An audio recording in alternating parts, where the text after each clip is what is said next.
ಉತ್ತರ ಪ್ರದೇಶದ ಪ್ರಯಾಗ್ರಾಜ್ನ ಮಹಾಕುಂಭಮೇಳದಲ್ಲಿ ಮತ್ತೊಂದು ದುರಂತ ಸಂಭವಿಸಿಬಿಟ್ಟಿದೆ. ಕಾಲು ತುಳಿತಾಗಿದೆ, ಭಾರಿ ಸಾವು ನೋವು ಆಗಿದೆ ಅನ್ನುವಂತಹ ಮಾಹಿತಿ ಸಿಗ್ತಾ ಇದೆ. ನೋಡಿ, ಪುಣ್ಯ ಸ್ನಾನವನ್ನು ಮಾಡಲಿಕ್ಕೆ ಹೋದಂತಹವರು ದುರಂತ ಅಂತ್ಯ ಕಂಡಿದ್ದಾರೆ. ಮೊನ್ನೆ ಅಗ್ನಿ ದುರಂತ, ಈಗ ನೋಡಿದ್ರೆ ಕಾಲು ತುಳಿತ ಸಂಭವಿಸಿದೆ. ಉತ್ತರ ಪ್ರದೇಶದ ಪ್ರಯಾಗ್ರಾಜ್ ಮಹಾಕುಂಭಮೇಳದಲ್ಲಿ ನೂಕುನುಗ್ಗಲು ಉಂಟಾಗಿ ಕಾಲು ತುಳಿತ ಸಂಭವಿಸಿದೆ. 50ಕ್ಕೂ ಹೆಚ್ಚು ಭಕ್ತರಿಗೆ ಗಾಯಗಳಾಗಿದೆ. 15 ಜನ ಸಾವನ್ನಪ್ಪಿದ್ದಾರೆ ಅನ್ನುವಂತಹ ವರದಿ ಇದು. ಕಾಲು ತುಳಿತಕ್ಕೆ ಹಲವರು ಗಂಭೀರ ಆಗಿದೆ. ಸಾವಿನ ಸಂಖ್ಯೆ ಹೆಚ್ಚಾಗುವಂತಹ ಸಾಧ್ಯತೆಗಳಿದ್ದಾವೆ. ತ್ರಿವೇಣಿ ಸಂಗಮಕ್ಕೆ ಹರಿದು ಬರ್ತಾ ಇದ್ದಾರೆ ಕೋಟ್ಯಾನುಕೋಟಿ ಭಕ್ತ ಸಾಗರ. ನೋಡಿ, 10 ಕೋಟಿ ಜನ ಇವತ್ತು ನಿರೀಕ್ಷೆ ಮಾಡಿದ್ದಾರೆ. ಆದರೆ ಈ ದುರಂತ ಆಗಿಬಿಟ್ಟಿದೆ. ಮೌನಿ ಅಮಾವಾಸ್ಯೆ ಇವತ್ತು ಪುಣ್ಯ ಸ್ನಾನ ಮಾಡಲಿಕ್ಕೆ ಅಂತ ಬರ್ತಾ ಇದ್ದಾರೆ. ಪರಿಸ್ಥಿತಿ ನಿಯಂತ್ರಣ ಮಾಡೋಕೆ ಪೊಲೀಸರು ಹರಸಾಹಸವನ್ನು ಪಡ್ತಾ ಇದ್ದಾರೆ. ಕೋಟ್ಯಾನುಕೋಟಿ ಭಕ್ತರು ಇವತ್ತಿನ ಈ ಪುಣ್ಯ ಸ್ನಾನವನ್ನು ಮಾಡಬೇಕು ಅಂಥೇಳಿ, ಮೌನಿ ಅಮಾವಾಸ್ಯೆ ಇವತ್ತು ಭಾಳ ಪವಿತ್ರವಾದಂಥ ದಿನ ಅನ್ನುವಂಥ ನಂಬಿಕೆ ಹಿಂದೂ ಧರ್ಮದಲ್ಲಿದೆ. ದೃಶ್ಯಗಳಲ್ಲಿ ನೋಡ್ತಾ ಇದ್ದೀವಿ ನಾವು, ಎಂತಹ ಭಕ್ತಾದಿಗಳ ಸಂಖ್ಯೆ ಇದೆ ಅಂಥೇಳಿ. ನೋಡಿ, ಆ್ಯಂಬ್ಯುಲೆನ್ಸ್ಗಳು ಹೋಗ್ಲಿಕ್ಕೂ ಕೂಡ ಸರಿಯಾದಂಥ ಒಂದು ಅವಕಾಶಗಳು ಸಿಗ್ತಾ ಇಲ್ಲ. ಅಲ್ಲಿ ಕೋಟಿ ಕೋಟಿ ಜನ ಆ ಸಂಗಮ ಘಾಟ್ನಲ್ಲಿ ಆಗಿರುವಂತಹ ಒಂದು ಘಟನೆ ಇದು. ಎಷ್ಟೋ ಜನ ಸಿಕ್ಕಾಕೊಂಡಿದ್ದಾರೆ, ನೋಡ್ತಾ ಇದ್ದೀವಿ. ನೋಡಿ, ಎಲ್ಲ ತಮ್ಮವ್ರನ್ನ ಕಳೆದುಕೊಂಡು ಹೇಗೆ ಅಳ್ತಾ ಇದ್ದಾರೆ ಅಂಥೇಳಿ. ನೋಡಿ, ರಾಶಿ ಬಿದ್ದಿದೆ ರೀ, ಹೆಣದ ರಾಶಿ ಕಾಣಿಸ್ತಾ ಇದೆ ನಮಗದು. 15 ಜನ ಸಾವನ್ನಪ್ಪಿರೋದು. ಇನ್ನೂ ಹೆಚ್ಚಾಗುವಂಥ ಸಾಧ್ಯತೆಗಳಿದೆ ಅಂಥೇಳಿ ಅಧಿಕಾರಿಗಳು ತಿಳಿಸ್ತಾ ಇದ್ದಾರೆ. ನೋಡಿ, ಕೆಲವೊಬ್ಬರಿಗೆ ಅಲ್ಲಿ ಗಾಳಿ ಬೀಸ್ತಾ ಇದ್ದಾರೆ, ಉಸಿರಾಟದ ಸಮಸ್ಯೆ ಕೆಲವೊಬ್ಬರಿಗೆ. ಏನಾಗಿದೆ ಅಂತ ಹೇಳಿದ್ರೆ, ನೋಡಿ, ಮಧ್ಯರಾತ್ರಿ ಒಂದು 2 ಗಂಟೆ ಸುಮಾರು, 1:30 2 ಗಂಟೆ ಸುಮಾರು ಆ ಸಂಗಮ ಘಾಟ್ ಏನಿದೆ, ಸ್ನಾನ ಮಾಡುವಂಥ ಒಂದು ಸ್ಥಳ, ಪುಣ್ಯ ಸ್ನಾನ ಮಾಡೋ ಪ್ಲೇಸ್ ಏನಿದೆ, ಪಿಲ್ಲರ್ ನಂಬರ್ ಒಂದು 12 ಇದೆ. ಅಲ್ಲಿ ಎಲ್ಲರೂ ಒಂದೇ ಸಾರಿ ನುಗ್ಗಿಬಿಟ್ಟಿದ್ದಾರೆ. ಅವು ಒಂದೇ ಜಾಗದಲ್ಲಿ ಕೋಟಿ ಕೋಟಿ ಜನ ನುಗ್ಗಿಬಿಟ್ರೆ ಕಾಲು ತುಳಿತ ಆಗಿದೆ. ಇಲ್ಲಿ ಪರಿಸ್ಥಿತಿ ನಿಯಂತ್ರಣ ಮಾಡೋಕ್ಕಾಗ್ತಾ ಇಲ್ಲ. ಅಲ್ಲಿ ಪೊಲೀಸರಿಗೆ ಸಾವಿರಾರು ಜನ ಇದ್ದಾರೆ ಮತ್ತು 1000ಕ್ಕಿಂತ ಹೆಚ್ಚು ಜನ ವೈದ್ಯರಿದ್ದಾರೆ. ಆ್ಯಂಬ್ಯುಲೆನ್ಸ್ಗಳು, 100 ಆ್ಯಂಬ್ಯುಲೆನ್ಸ್ಗಳಿದ್ದಾವೆ. ಆದರೂ ಕೂಡ ಪರಿಸ್ಥಿತಿ ಸದ್ಯಕ್ಕೆ ನಿಭಾಯಿಸೋಕ್ಕಾಗ್ತಾ ಇಲ್ಲ. ಕರ್ನಾಟಕದಿಂದಲೂ ಕೂಡ ಸಾಕಷ್ಟು ಜನ ಹೋಗಿದ್ದಾರೆ, ಅವರು ಕೂಡ ಗಾಯಗೊಂಡಿದ್ದಾರೆ ಅನ್ನುವಂಥ ಮಾಹಿತಿ ನಮ್ಗೆ ಸಿಗ್ತಾ ಇದೆ. ನೋಡಿ, ಪ್ರಯಾಗ್ರಾಜ್ನ ಚಿತ್ರಣಗಳು ಹೇಗೆ ಕಾಣಿಸ್ತಾ ಇದೆ ನಮಗೆ. ಭೀಕರವಾದಂಥ ಕಾಲು ತುಳಿತ ಇದು. 15 ಮಂದಿ ಬಲಿಯಾಗಿದ್ದಾರೆ, ಈಗ ಪ್ರಾಣ ಬಿಟ್ಟಿದ್ದಾರೆ ಕಾಲು ತುಳಿತಕ್ಕೊಳಗಾಗಿ. ಮಹಿಳೆಯರ ಸಂಖ್ಯೆ ಜಾಸ್ತಿ ಇದೆ ಅಂತ ನಮಗೆ ಅಪ್ಡೇಟ್ ಸಿಗ್ತಾ ಇದೆ. ನೋಡಿ, ಒಂದು 30ಕ್ಕಿಂತ ಹೆಚ್ಚು ಜನ ಮಹಿಳೆಯರೇ ಇದರಲ್ಲಿ ಗಾಯಗೊಂಡಿದ್ದಾರೆ. ಅದರಲ್ಲೂ ಸಣ್ಣ ಸಣ್ಣ ಮಕ್ಕಳು, ಅವರು ಗಾಯಗೊಂಡಿದ್ದಾರೆ.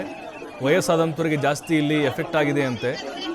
ಅಂದರೆ ನೂಕುನುಗ್ಗಲು ಉಂಟಾಗಿ ಪರಿಸ್ಥಿತಿಯನ್ನು ಅಲ್ಲಿ ಪೊಲೀಸರಿಗೆ ನಿಭಾಯಿಸೋಕ್ಕಾಗಿಲ್ಲ.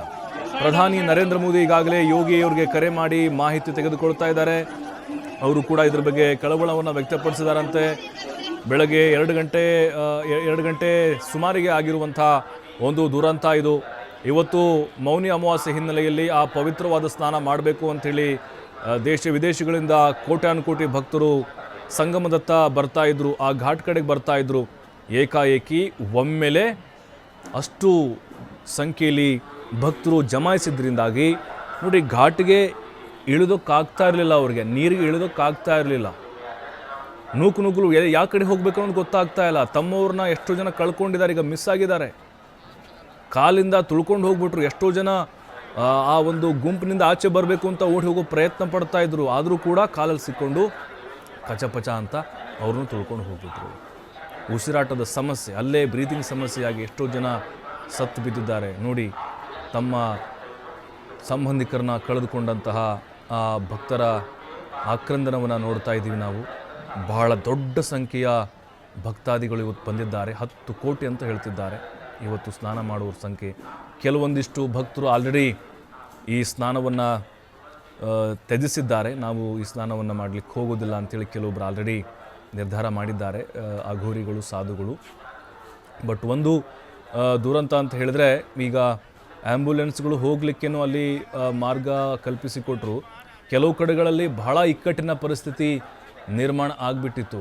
ಅಂದರೆ ಈ ಸಂಗಮ ಘಾಟ್ ಏನಿದೆ, ಆ ಒಂದು ಆರಂಭದ ಪ್ರದೇಶದಲ್ಲಿ ಆ್ಯಂಬ್ಯುಲೆನ್ಸ್ಗಳು ಕೂಡ ಸರಿಯಾದ ಸಮಯಕ್ಕೆ ಬರಲಿಲ್ಲ ಅನ್ನುವಂತಹ ಒಂದು ಆಕ್ರೋಶ ಅಲ್ಲಿ ಭಕ್ತಾದಿಗಳು ವ್ಯಕ್ತಪಡಿಸ್ತಾ ಇದ್ದರು. ಯಾಕೆ ಹೀಗಾಯಿತು? ಯೋಗಿ ಸರ್ಕಾರ ಎಲ್ಲ ವ್ಯವಸ್ಥೆನ ಸರಿಯಾಗಿ ಮಾಡ್ತೀವಿ ಅಂತ ಹೇಳಿದರು, ನಾವು ಬಹಳ ಅಚ್ಚುಕಟ್ಟಾಗಿ ನಿಭಾಯಿಸ್ತೀವಿ ಅಂತ ಹೇಳಿದರು. ಮೊನ್ನೆ ನೋಡಿದರೆ ಬೆಂಕಿ ದುರಂತ ಆಯಿತು, ಆಗ ಸಾವು ನೋವು ಆಗಿರಲಿಲ್ಲ. ಆದರೆ ಈ ದುರಂತ ನಿಜಕ್ಕೂ ಭಕ್ತಾದಿಗಳಿಗೆ ಆತಂಕಕ್ಕೆ ಕಾರಣ ಆಗ್ತಾ ಇದೆ ಇದು. ಯಾಕಂತ ಹೇಳಿದ್ರೆ ಎಲ್ಲರೂ ಕೂಡ ಭಕ್ತಿ ಭಾವದಿಂದ ಅಲ್ಲೇನೋ ಒಂದು ಪುಣ್ಯ ಸ್ನಾನವನ್ನು ಮಾಡಬೇಕು, ಪವಿತ್ರ ಗಂಗೆಯಲ್ಲಿ ಮಿಂದೇಳಬೇಕು ಅಂಥೇಳಿ ಬಂದಂಥವ್ರು ಇರ್ತಾರೆ. ಆದರೆ ಸನ್ನಿಧಾನಕ್ಕೆ ಹೋದಂತಹ ಸಂದರ್ಭದಲ್ಲಿ ಈ ರೀತಿ ಅವಘಡಗಳಾಯಿತು ಅಂತ ಹೇಳಿದ್ರೆ ಸಹಜವಾಗಿಯೇ ಅಲ್ಲಿ ಭಯಕ್ಕೆ ಕಾರಣ ಆಗುತ್ತೆ. ನೋಡಿ, ಆ್ಯಂಬ್ಯುಲೆನ್ಸ್ಗಳಲ್ಲಿ ಬಾಡಿಗಳನ್ನ ಹೊರ ತೆಗಿತಾ ಇದ್ದಾರೆ, ಕೆಲವೊಬ್ಬರು ಅಲ್ಲೇ ಕುಸಿದು ಬೀಳ್ತಾ ಇದ್ದಾರೆ, ನಿಂತಲ್ಲೇ ಉಸಿರಾಟದ ಸಮಸ್ಯೆಯಿಂದ ಅವರು ಪ್ರಜ್ಞಾಹೀನರಾಗ್ತಾ ಇದ್ದಾರೆ. ಆಸ್ಪತ್ರೆಗಳು ಬೆಡ್ಗಳು ಸಾಕಾಗ್ತಿಲ್ವಂತೆ ಸ್ಥಳಕ್ಕೆ. ಜೊತೆಗೆ ಎಲ್ಲಿ ಯಾರು ಸಿಕ್ಕಾಕೊಂಡಿದ್ದಾರೆ ಅನ್ನೋದು ಗೊತ್ತಾಗ್ತಾ ಇಲ್ಲ.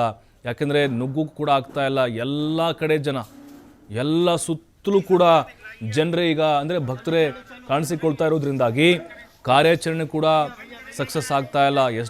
SDRF ಸಿಬ್ಬಂದಿ ಕೂಡ ಸ್ಥಳದಲ್ಲಿ ಬೀಡು ಬಿಟ್ಟಿದ್ದಾರೆ, ಸ್ಥಳೀಯ ಪೊಲೀಸರು ಕೂಡ ಇದ್ದಾರೆ. ಇಷ್ಟೆಲ್ಲ ಆದರೂ ಬ್ಯಾರಿಕೇಡ್ ಹಾಕಿ ವ್ಯವಸ್ಥೆಯನ್ನು ಮಾಡಲಾಗಿತ್ತು, ಆದರೂ ಕೂಡ ಪರಿಸ್ಥಿತಿಯನ್ನು ಕಂಟ್ರೋಲ್ ಮಾಡೋಕ್ಕೆ ಆಗಿಲ್ಲ.